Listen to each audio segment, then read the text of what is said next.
Hey guys what's up, I hope आप सभी लोग ठीक होंगे। मेरा नाम है किरण। तो आज काफ़ी लंबे टाइम के बाद फाइनली हम इस चैनल पर एक और Q&A सेशन करने जा रहे हैं। देखो क्वेश्चंस तो बहुत सारे आए थे, बट सरप्राइजिंगली आज मैंने एक चीज़ नोटिस करी कि बहुत सारे लोगों ने YouTube से रिलेटेड क्वेश्चंस पूछे हुए थे। आई मीन कि कैसे चैनल ग्रो करते हैं, आपने किस तरह से अपना चैनल ग्रो किया, आप फ़ोन्स कैसे परचेज करते हो या फिर कंपनीज आपको कैसे फ़ोन भेजती है, और जो फ़ोन आप परचेज करते हो उनका क्या करते हो, और बेसिकली आप YouTube से कितना अर्न कर लेते हो।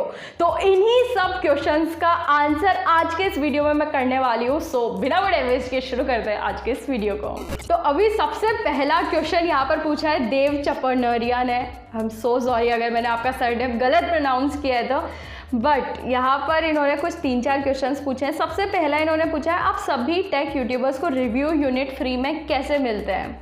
पहली चीज़ तो सभी यूट्यूबर्स को रिव्यू यूनिट नहीं मिलते हैं। हाँ, जिसको भी मिलते हैं कंपनीज उनको फ्री में रिव्यू यूनिट भेजती है, ये चीज़ है। बट इसका प्रोसेस अगर बताऊँ तो यार थोड़ा सा लंबा प्रोसेस हो जाता है। लेकिन अगर मैं एक आइडिया आप लोगों को दूँ, जो भी नए क्रिएटर्स है स्पेशली उनको अच्छा लगेगा सुन के, कि अगर आपके 100K to 500K के बीच में अगर सब्सक्राइबर्स है ना, तो कुछ कुछ कंपनीज आपको रिकॉग्नाइज करके स्मार्टफोन भेजना शुरू कर देगी अगर आपका कंटेंट जेन्युइन है और अगर आपको नंबर ऑफ जो व्यूज़ हैं वो भी अच्छे खासे आ रहे हैं। तो बाकी अगर इससे ऊपर आपका चैनल पहुंच जाता है और अच्छे व्यूज़ आ रहे हैं, देन डेफिनेटली काफ़ी सारी कंपनीज आपको रिकॉग्नाइज करके स्मार्टफोन भेजना शुरू कर देती है। आई मीन अगर आपके ऑडियंस जो है वो पूरी तरह से इंगेजिंग है, देन मोस्टली जो कंपनीज है वो आपको स्मार्टफोन्स भेजना शुरू कर देंगी फिर। बट खैर, इन्होंने नेक्स्ट क्वेश्चन यहाँ पर पूछा है इतने सारे स्मार्टफोन्स का तुम सब करते क्या हो। बाकी सब का तो मुझे नहीं पता। पर्सनली अगर मैं अपनी बात करूं तो इस चैनल पर जितने भी स्मार्टफोन में रिव्यू करती हूँ उसमें से 99% स्मार्टफोन्स मैं खुद अपने पैसों से परचेज करती हूँ। बाकी के जो 1-2% के स्मार्टफोन होते हैं जो मुझे दूसरी कंपनीज भेजती हैं एज अ रिव्यू यूनिट, उनको मैं गिव अवे कर देती हूँ। और जो मेरे खुद के खरीदे हुए स्मार्टफोन्स होते हैं उनके साथ ऐसा सीन होता है ना कि अगर मुझे फ़ोन अच्छा लगा तो मैं खुद उसको लंबे टाइम तक यूज़ कर लेती हूँ। मेरे किसी फैमिली मेम्बर को ज़रूरत पड़ी तो उसको दे देती हूँ, या फिर अगर मेरा बजट टाइट हुआ तो मैं उनको सेल कर देती हूँ।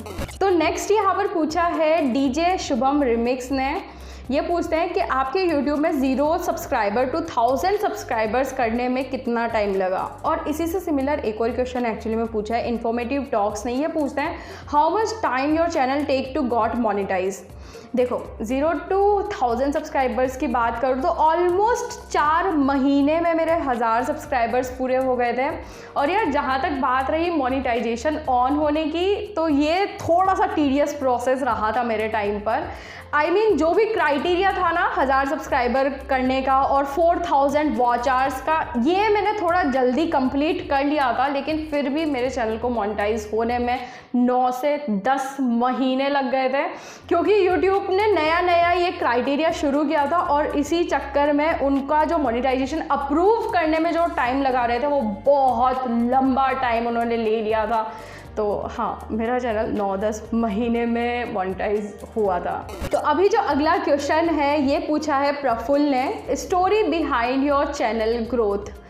यार पहली चीज़ तो ये है कि मुझे लगता नहीं है कि मैंने एज सच कुछ ग्रो कर लिया है इस YouTube करियर में। बट अगर आपको लगता है कि मैंने कुछ ग्रोथ करी है तो मेरा कोई एज सच स्टोरी तो नहीं है, लेकिन मैं अपनी स्ट्रेटेजी ज़रूर आप लोगों के साथ शेयर कर सकती हूँ। हो सकता है कुछ लोगों के लिए ये चीज़ काम करे, किसी के लिए नहीं। बट मेरा हमेशा एक फंडा रहा है यार कि एक्सपेरिमेंट करना बहुत ज़रूरी है अपने चैनल में। मैंने हमेशा एक्सपेरिमेंट किए हैं बिना ये सोचे कि ये फेल होने वाला है या फिर ये मेरे चैनल को बूम कर देगा। इसका एक बहुत ही अच्छा एग्जाम्पल दूँगी, मेरी टेक न्यूज़ की सीरीज़। मैंने टेक न्यूज़ शुरू किया था, 100 एपिसोड्स बनाए थे उसके, और मुझे रियलाइज़ हुआ कि ये मेरे चैनल के लिए काम नहीं कर रही है। उसके बाद मैंने टेक न्यूज़ देना बंद कर दिया। उसके बाद एकदम से फिर से 2-3 महीनों के बाद मुझे ये रियलाइज़ हुआ कि मुझे वापस से टेक न्यूज़ शुरू करनी चाहिए। मैंने फिर से शुरू करी, 20-30 एपिसोड दिए, बहुत ही मिजरेबली फेल हुआ। और फिर मुझे अच्छे से समझ में आ गया कि नहीं, ये मुझे नहीं करना है। तो ये एक बहुत ही बड़ा एक्सपेरिमेंट का पार्ट था जो मैंने अपने चैनल के साथ किया।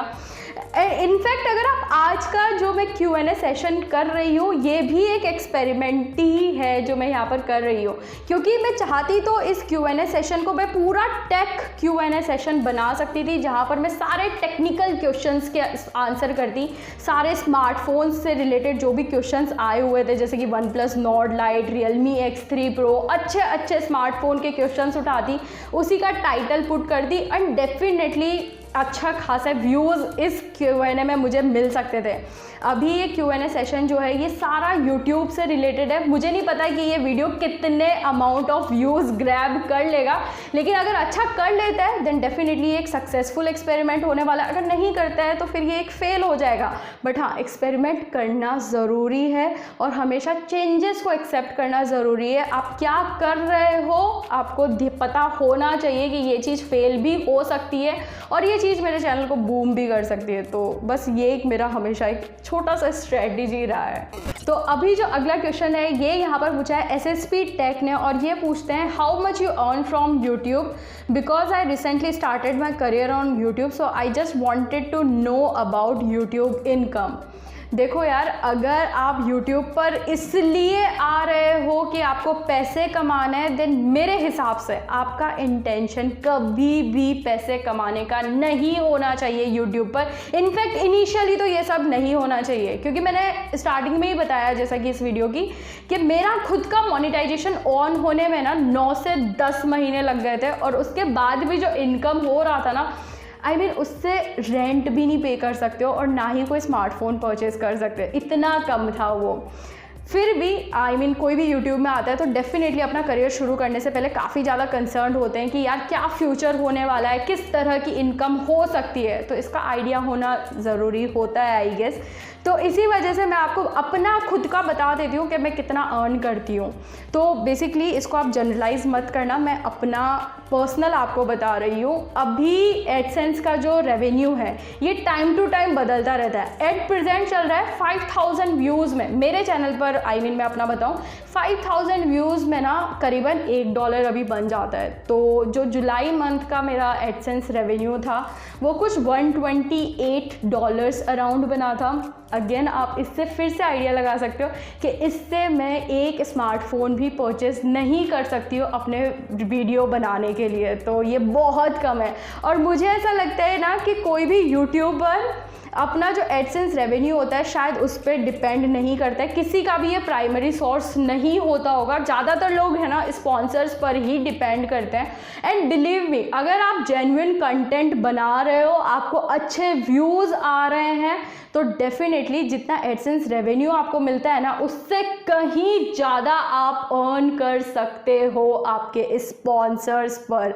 बट स्पॉन्सर्स पर भी जो अच्छा पैसा है वो तभी मिल पाएगा जब आपका कंटेंट एक्चुअल में जेन्युइन होगा, क्योंकि कंपनीज के पास ना बहुत सारे ऑप्शंस है। यूट्यूब में काफ़ी सारे क्रिएटर्स है, वो किसी को भी अपना स्पॉन्सर दे सकते हैं। आप में क्या खास बात है, इसके लिए आपका कंटेंट ही किंग होना चाहिए मेरे हिसाब से। और अगर आपका कंटेंट अच्छा है देन आई गेस आप एडसेंस से ज़्यादा अच्छा खासा अर्न कर पाओगे आपके स्पॉन्सर्स से। तो अभी विशाल कनौजिया ने यहाँ पर पूछा है न्यू वाले चैनल पर वीडियोस कब आएंगी दीदी। यार देखो, ऑनेस्टली बोलूँ ना तो नए वाले चैनल पर जो मैंने क्रिएट किया हुआ है उस पर वीडियोस डालने के लिए मैं बहुत ज़्यादा क्यूरियस हूँ और मैं बहुत ज़्यादा एक्साइटेड भी हूँ। एंड बिलीव मी, मैंने उस चैनल के लिए ना कुछ वीडियो शूट करके रखी हुई है, लेकिन एडिट करने का मेरे पास बिल्कुल भी टाइम नहीं है। ये जो टेक चैनल है मैं इसी में इतना बिजी होती हूँ कि उस चैनल की वीडियोस मैं एडिट नहीं कर पा रही हूँ। तो अगर आप में से कोई भी ऐसा है जिसको एडिटिंग आता है, जो मेरे साथ काम करने में इंटरेस्ट रखता है, जिसको काम करना है आगे चल के इसी फील्ड में या फिर काम करना चाहता है, तो आप प्लीज़ अपने कुछ सैम्पल्स के साथ जो आपने वीडियोस एडिट वगैरह किए हुए हैं उन सैम्पल को मुझे भेज सकते हो मेरे ईमेल एड्रेस पर। जैसे ही मुझे कोई अच्छा एडिटर मिल जाता है तो उस चैनल पर फ्रिक्वेंटली रेगुलरली वीडियोस अपलोड होना शुरू हो जाएंगी। तो अभी जो अगला क्वेश्चन है ये पूछा है जलवेरसा राठौर ने, आपकी अनबॉक्सिंग वीडियोस लेट कैसे आती है। देखो यार, जैसा कि मैंने आपको पहले ही बताया कि इस चैनल पर जितने भी स्मार्टफोन का मैं रिव्यू करती हूँ उसमें से 99% स्मार्टफोन्स मैं खुद परचेज़ करती हूँ। और फ़ोन परचेज़ करने के लिए ऑब्वियसली फर्स्ट सेल तक का वेट करना पड़ता है, फिर फ़ोन आता है, उसकी टेस्टिंग होती है, तो इन सारी चीज़ों में टाइम लग ही जाता है। बट बिलीव मी, जब भी आपको वीडियो देखने को मिलता है ना फ़ोन का, वो एकदम जेन्युइन और एकदम अनबायस्ड वीडियो आपको देखने को मिलेगा। तो उस चीज़ के बारे में एकदम टेंशन फ्री होके वीडियो देखो। हाँ, थोड़ा सा लेट हो सकता है बट जस्टिफाइड होगा वीडियो। बट काफ़ी लोगों को मैंने ये देखा है, काफ़ी लोग मुझसे बोलते हैं कि यार जब स्मार्टफोन लॉन्च होता है ना, उसी टाइम पर आप एक ओपिनियन बेस्ड वीडियो बना दिया करो ताकि हम लोगों को आइडिया लग जाए कि ये फ़ोन हमें लेना चाहिए या फिर नहीं। देखो यार, इसके बारे में मैं बस इतना बोलना चाहूँगी कि आपको मेरे चैनल पर कभी भी ओपिनियन बेस्ड वीडियोस नहीं देखने को मिलेगी। इसके पीछे बहुत ही सॉलिड सा रीज़न है। ऑन पेपर और फ़ोन को एक्चुअली में एक्सपीरियंस करने में बहुत ज़्यादा डिफरेंस निकल के आता है। सिंपल सा एग्जांपल अगर दूँ तो सैमसंग गैलेक्सी M31s को ही देख लो। ये फ़ोन ऑन पेपर देख के लगेगा कि M31 की तरह ही तो है, वही प्लास्टिक बिल्ड के साथ दे दिया, उसी तरह का स्मार्टफोन है, वही चीप क्वालिटी की प्लास्टिक होगी। काफ़ी सारे लोगों ने ओपिनियन बेस्ड में यही चीज़ बोली भी है इनफैक्ट कि प्लास्टिक बिल्ड के साथ ही फ़ोन आ रहा है वापस से। लेकिन बिलीव मी, इस फ़ोन को मैं यूज़ कर रही हूँ और जिस तरह की बिल्ड क्वालिटी इस फ़ोन की है, वो एकदम सॉलिड है। हाँ, पॉलीकार्बोनेट का ही है, बट जो मटीरियल यूज़ किया गया है, जो इन हैंड इस फील की है, वो बहुत ही क्लासी है। तो ऑन पेपर और ऑफलाइन आप एकदम फ़ोन को एक्सपीरियंस करोगे, इसमें काफ़ी ज़्यादा डिफरेंस है। एंड एक और एग्जांपल, जैसे कि मेगापिक्सल पर जाओगे तो ऑन पेपर तो 64, 108 मेगापिक्सल रिजोल्यूशंस आपको देखने को मिलेंगे। देखने को लगेगा कि भाई कैमरा तो सॉलिड ही होने वाला है, लेकिन एक्चुअली में जब आप फ़ोन को यूज़ करोगे रियल लाइफ में, तब पता लगता है कि कैमराज में क्या गिमिक खेली गई है और किस तरह के फ़ोटोज़ निकल के आ रहे हैं। तो बहुत ज़्यादा डिफरेंस होता है एक्चुअली में आप फ़ोन को यूज़ करना और ऑन पेपर स्पेक्स पढ़कर ओपिनियन दे देना। आई होप आपको समझ में आ रहा होगा मैं क्या बोलना चाहती हूँ। और अभी यासीन जानवेकर ने यहाँ पर पूछा है, आप यूट्यूब पे लाइव क्यों नहीं आती हो? यार, इसके पीछे मैं क्या ही बोलूँ।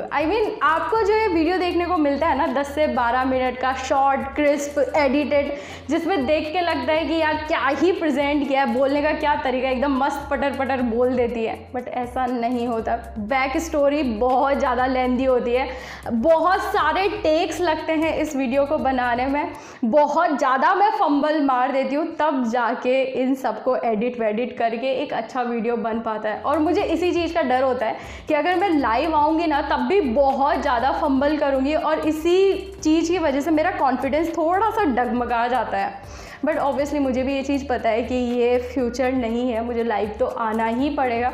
तो छोटे छोटे बेबी स्टेप्स लिए जाएंगे। पहले इंस्टाग्राम से शुरू करूँगी, इंस्टाग्राम पे थोड़े टाइम के लिए लाइव आऊँगी, फिर उसके बाद कभी मैं यूट्यूब पर लाइव आऊँगी। अभी इन सब चीज़ों में वैसे टाइम है, बट हाँ, डेफिनेटली कभी ना कभी तो लाइव आऊँगी ही मैं, जब मेरा कॉन्फिडेंस थोड़ा सा बढ़ जाएगा। तो आई होप कि इस Q&A सेशन से आपको यूट्यूब से रिलेटेड काफ़ी सारे डाउट्स वगैरह क्लियर हुए होंगे। एंड यार, इसको बनाने के पीछे मोटिव ये भी था, कल परसों मैंने इंस्टाग्राम पे एक स्टोरी अपलोड किया था जहाँ पर मैंने पूछा था कि कितने लोग क्रिएटर है और कितने लोग सिर्फ यूट्यूब पर ऑडियंस या फिर व्यूअर है। काफ़ी सारे लोगों ने बोला था कि हम यूट्यूब पर कंटेंट भी क्रिएट करते हैं या फिर काफ़ी सारे लोग यूट्यूब पर आना भी चाहते हैं। तो मुझे लगा ये सबसे बेस्ट टाइम होने वाला है जहाँ पर आई गेस काफ़ी सारे लोगों को हेल्प मिल सकती है कि यूट्यूब किस तरह से काम करता है या फिर किस तरह से चीज़ें यहाँ पर चलती है। आई होप कि इस वीडियो से आपको कुछ ना कुछ हेल्प मिला होगा। अगर ये वीडियो आपको पसंद आया है या फिर किसी भी वे में यूज़फुल लगा है तो यार वीडियो को लाइक ज़रूर से करिएगा। बाकी मैं आपको मिलती हूँ नेक्स्ट वीडियो में।